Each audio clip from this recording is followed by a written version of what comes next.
Guruve Gaurachandraya Radhikaya Tadale Krishnaya Krishna Bhaktaya Tadabhaktaya Namo Namaha Vanchakalpaturubhyascha Kripa Sindhubheva Patitana Bhavanebhyo Vaishnavebhyo Namo Namaha Jaya Shri Krishna Chaitanya Prabhu Nityananda Shri Advaita Gadadhara Shivasadi Gaura Bhaktavinda Hare Krishna, Krishna Krishna, Hare Hare, Hare Rama, Rama Rama, Hare Hare. Dhanyavad Pranam devotees. So, this is kind of a answer to a devotee who, let me get my phone in front of me, who asked me about a couple of classes that I did recently and my use and distinguishing of the word relative and absolute. And they wanted to understand practical examples or applications of what I mean by relative and absolute. And then they mentioned some categories here, but I think it would be a bit much to go through all the different categories that they went through. So I'm just going to try to answer the question in brief and in a general way. I've spoken about absolute considerations and relative considerations in the context of distinguishing those things which are material relative issues, because I'm relating relativity to materialism, and absolutism or absolute nature of things to things that are spiritual. So, if we took a verse from Bhagavad Gita, Na shato vijate bhavo, na bhavo vijate shataha, ubayorapi drishtoanyas tuanyos tattvadarshibhi, that those things which are actually substantive existence, they don't have any cessation.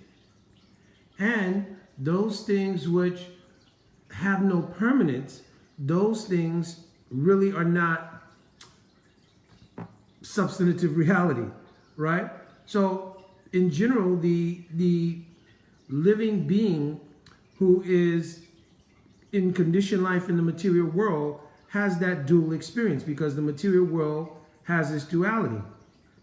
That while the soul is an ever abiding, eternal spiritual substance, it is conditioned and vicariously related to a continuum of temporal situations with subtle bodies and gross bodies and karmic portfolios that unfold in the midst of other people and their karmic portfolios and their temporal packages, etc.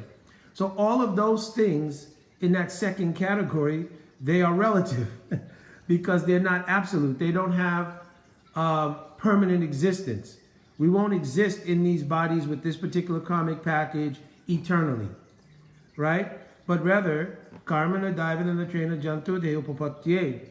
According to our karma, our desires, and the composite of previous impressions, current impressions, everything, we'll receive a new karmic package in our next iteration, right? Or if we are very fortunate, then this would be our last sojourn in the cycle of samsara, and we would have our actual eternal spiritual body manifest, and that spiritual body becoming one with the Atma makes there be no more need for a relative subtle body and gross body, and therefore there would be no need for karmic package to manifest, etc., etc.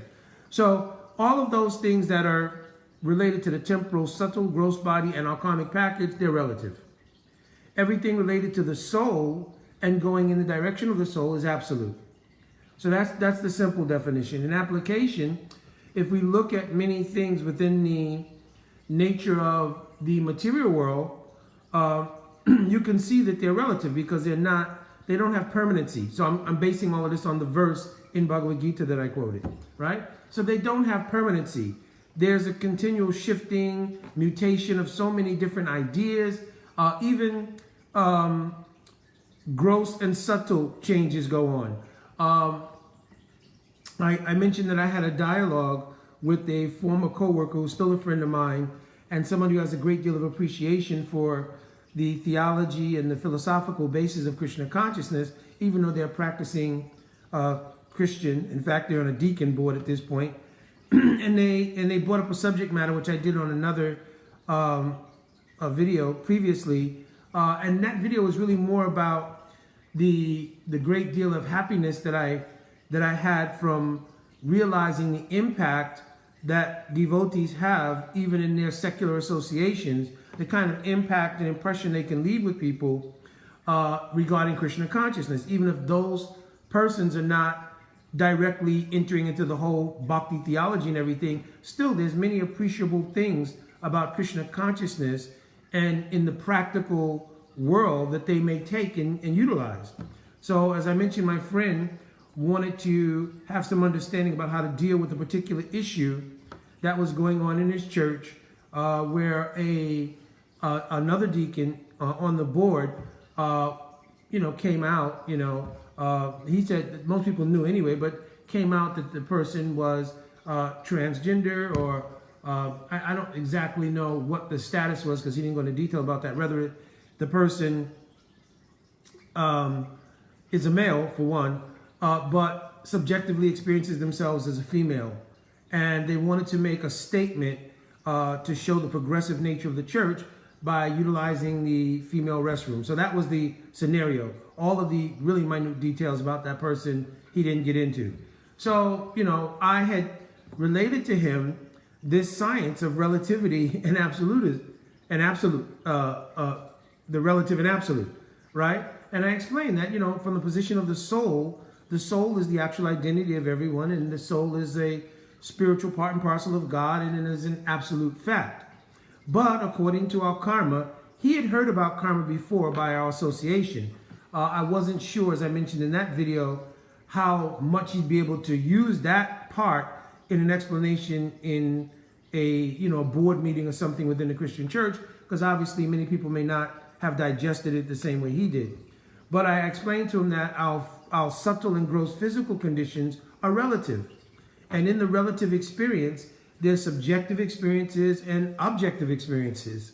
So then I told him that probably he could explain, void of political considerations and socially engineered ideological situations, if people really just looked at issues on the table, a lot of things would be resolved just by the natural revelation that looking at them without those backdrops would bring about. So for instance, I mentioned that person who's having the subjective experience in their subtle body of being a female, but has the objective presentation, that means their gross body manifests with male anatomy, and they want to have that honored and respected.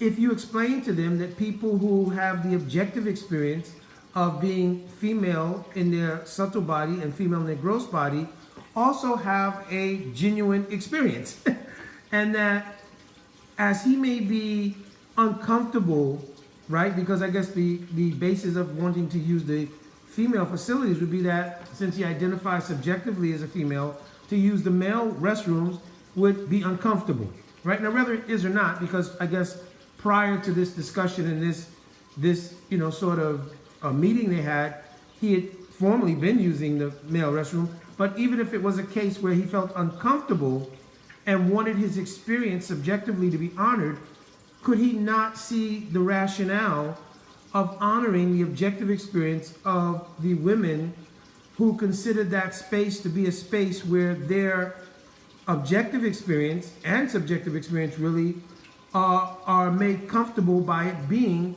exclusively for those who have that gross and subtle consideration of themselves, right? If you have the subtle consideration, the subtle body, you feel like a female, but your gross body presents as a male, then would you not think it would be somewhat disturbing to their experience? So when you really put things on the table and you discuss in a respectful way how everyone's experiences should be honored right, then perhaps it gives more insight into how people can work these things out, right? So, of course, it never came up in that conversation. He told me that there are some people who were just theologically and even socially just adverse to the whole idea of this person's, having this, subtle presentation is one thing and, external presentation is another. They couldn't get on board with it theologically in Christianity or whatever. And he asked me what is the situation in Krishna consciousness about that. So, I told him that, at the time, I'm not on any policy making situation, so I've not had to confront or deal with an issue where that came up. But in general, in Krishna consciousness, we recognize these facts, that people do have a subtle body and a gross body, and that actually they're the soul. So that being the case, and because like I said, I've spoken to him about karma before, in a person's karmic portfolio, they very well may have been born with a certain subtle an ego makeup, but their gross presentation may be different. Their physical body may be different. That's very much in line with our theology, right? How that carries out in the pursuit of Dharma is another thing. And actually in the pursuit of Bhakti, it really has no bearing, because the premise of Bhakti is that we're not identifying either with the subtle or gross body, but we're affirming that we are the absolute body, the spiritual body. And therefore, our day-to-day activities are based around reaffirmation of our spiritual reality and kind of a organic removal of the false egoism that allows us to think I'm male, female, black, white, this culture, that culture, etc. So for those practicing bhakti, that's not really an issue. Now, if someone has overabsorption in their subjective and objective relative experiences, it can be. Because I would imagine that if the same scenario played out within Krishna consciousness, we would have to have the same discussions. We would have to say, listen, even from a just social point of view, if you wanted your experience, your subjective experience to be honored, wouldn't you have the same respect towards the honoring of someone else's relative experiences, right? So, but we recognize that for the most part, everyone is working towards reaffirmation of the spiritual reality. So for the most part, it should not be an issue what your particular subjective and objective relative experiences are based on your karma, right? So the other thing that in the person who wrote me recently here came up and talked about was parenting and the nature of, in Vedic culture, the guruship, so to speak, of the parent. And I guess this is based on some contemporary social issue as well. But parenting, meaning seeing your parents, because in Vedic culture, of course, we see our first guru as mother and father. And then perhaps our second experience of guru is in the form of the teacher when you go to school, because in India, everybody calls their teacher for academic purposes. That person who's teaching you is also called guru, right? So, of course, neither the parents nor the academic teacher are guru in the same way that Sadguru is seen. Sadguru is the guru who is the eternal manifestation of divine energy in the life of a conditioned soul. That personality is the illuminating principle that allows insight into the absolute nature of your existence. The parents may or may not, depending on their religious nature, and the teacher may or may not, depending on their religious nature, have that ability. Now, in the experience of dealing with the hierarchy of guru, Sadguru obviously is the center point. In a child's upbringing, the parents are the first guru. And if you wanted to make an analogy, the parents would be like the so to speak, the principle of Diksha Guru, Shiksha Guru. And the teacher or school teacher would be more like the Vatma Pradakshak Guru, right? So the Vatma Pradakshak Guru helps one along the path of life. I'm just making an analogy now. I'm not saying this is an actual comparison. Because parents, if they're not self-realized, how could they be factually like Diksha Guru and Shiksha Guru? Because Diksha Guru and Shiksha Guru are one reality that have two different functions in the spiritual sense, right? But we can say our parents have the responsibility of shaping our experience as we grow up to hopefully make us aware of the importance of growing up in a life in pursuit of the ultimate aim of life, which is to realize our own transcendent nature in God. That would be the ideal. On a maybe lesser level of understanding, parents are still tasked with shaping the nature of that person's growing into a proper citizen of the social body, right? So the way that the parents raise the child, the values they instill in the child, etc., etc. The role of a teacher in terms of mundane or just regular academic education is to enhance the skill set of those children who are shaped by their parents to have working skills to become a functioning and contributing citizen in the social fabric. I don't think it is the position or the place necessarily of teachers to set a separate social agenda for children, right? I think they can work in concert with the parents to reinforce how the parents are raising their children, but not to create a separate agenda, based on some other influences, right? And to pass that on to children. So it is very important to distinguish the role of parents and the role of teachers in the relative experience. And of course, really, both the parents and the academic teachers should have the concerted effort to guide the child to a place where, when they're of the appropriate age and mentality, they should take shelter of Sadguru, who will then become the ultimate guiding light or guiding principle in their lives, right? So basically, I was hoping this would answer the question about how, with some examples, I'm describing and using relative versus absolute. We all know that in the relative experience, and let me go over this one more time, that the subjective relative experiences means what goes on in your subtle body, right? Which is composed of the false egoism, the mental and intellectual functions, right? So that subtle makeup is different in every single person, just like DNA, right? Because it's an exclusive manifestation of that person's individual karmic portfolio. The gross body is just a formation of the external expression around that subtle makeup, right? So then a person gets a body exactly according to that subtle makeup, which is carrying all the impressions, desires, and previous activities from the former life, right? So,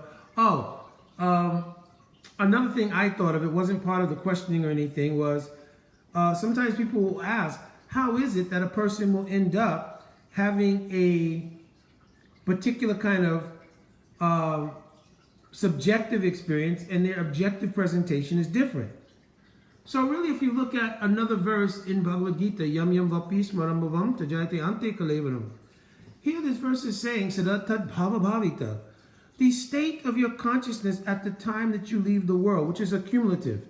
It's not like one thought at the time you're dying, because most people at the time of leaving this world, so many things are going on between the body and the psycho makeup of a person that really what's coming to bear is the totality of how they've been living.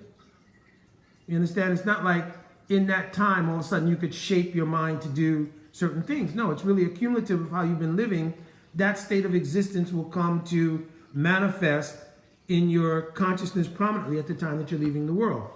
So, for the average person, right, in the material world, we know that the basic attraction in the material world is sex life. And that the absorption of most male persons is in females, and the dominant meditation of females is in males. Now that may be coming in some circular way, you know, in the mix with everything else in their, you know, their subjective lives, their careers, their pursuits, their this, their that. But in the long run, that connection is always very foundational in the material world. So it is very possible that if there is no real clear pursuit of the absolute nature or your spiritual nature, your absolute spiritual identity, that you could end up leaving this world with a conflated state of existence where you have attachment to the body you had, because everybody has that. They have attachment to their physical body and their existence as it is. So when they're leaving the world, a lot of people experience pain, suffering, anxiety, all these things because they are very attached to that body they presently have, right? So let's say, for instance, you had a male body. So you're very attached to that body. And if you spent a great deal of your life in pursuit of enjoyment with the female form, you could very well end up in the end of life with a conflation between attachment to a male body and a great desire for enjoyment with females. So what happens is that in your next body, you actually may have both presentations, right? You may have the external body due to attachment of a male, and because you had so much absorption in female association, you may have the subtle body of a female, and vice versa. Same thing. You may have the external body of a female, but you may have the subtle egoism of male, right? So this is all part of the exact play out of karmic activity, right? So it's nothing unusual, nothing that's outside the purview of the science of bhakti. So in fact, one of the things I mentioned in that last video was how amazing it is that bhakti has the ability to understand the human condition way beyond the academic presentations of the field of psychology, psychiatry, etc., because it deals with the root, which is the soul, and works outward from there. And it has the accompanying science, like the science of karma, right? So bhakti is not just a faith or just a theological consideration like that. No, it's actually a science. And the bhakti science gives a very astonishing look at the human condition from its deepest level, which is the soul level, all the way to its gross expression, which is the material body, and has answers for everything regarding that synthesis, right? The soul, the subtle body, the false egoism, mental and intellectual function, and the gross body.